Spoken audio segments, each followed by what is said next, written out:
La relation entre les forces de défense et de sécurité est une relation stratégique pour cerner la menace qui pèse sur nous aujourd'hui, surtout dans le nord de notre pays. Il faut que les policiers, les militaires, tous ceux-là soient près de la population.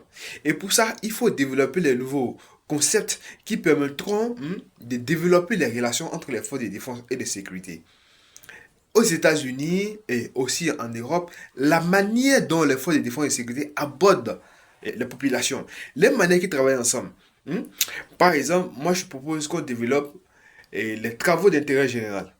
C'est-à-dire, une fois par semaine, un commissariat doit mobiliser ces éléments pour aller faire un travail d'intérêt général en collaboration avec un service public ou en collaboration avec une classe d'école.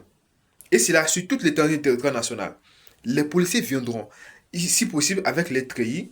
Les élèves vont venir peut-être en tenue de sport et les membres, les employés d'un service public ou privé, d'une entreprise privée, vont également se mobiliser, par exemple, pour nettoyer une grande rue. Par exemple, pour tout travail d'intérêt général.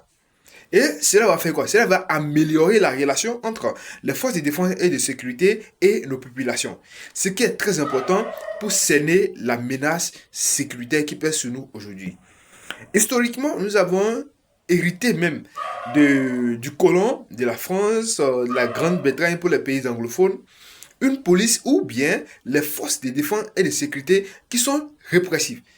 Ils sont là pour réprimer, pour arrêter les gens, pour matraquer les gens tout le temps. Et cela ne répond plus à notre besoin parce que nous avons une population de plus en plus instruite. Les populations qui voyagent, qui voient comment les choses se font ailleurs. Donc, faut développer les nouveaux concepts qui permettent d'améliorer les relations entre les policiers, les militaires et les populations. C'est hyper important pour apaiser les guerres, pour apaiser les populations, pour renforcer les relations entre les forces de défense et de sécurité.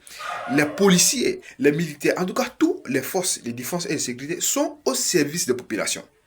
Et les populations doivent se sentir en confiance que, ah oui, quand les policiers viennent vers nous, c'est pour nous poser des questions, c'est pour travailler avec eux, c'est pour collaborer avec eux. Et puis, on sent qu'ils sont sympas. Pas les policiers qui viennent tout le temps arrêter les gens, pas les policiers qui viennent tout le temps tirer sur les gens. Et pour ça, il faut créer les activités qui permettent de mélanger, de réunir les policiers, les militaires, les forces de défense et de sécurité et les populations.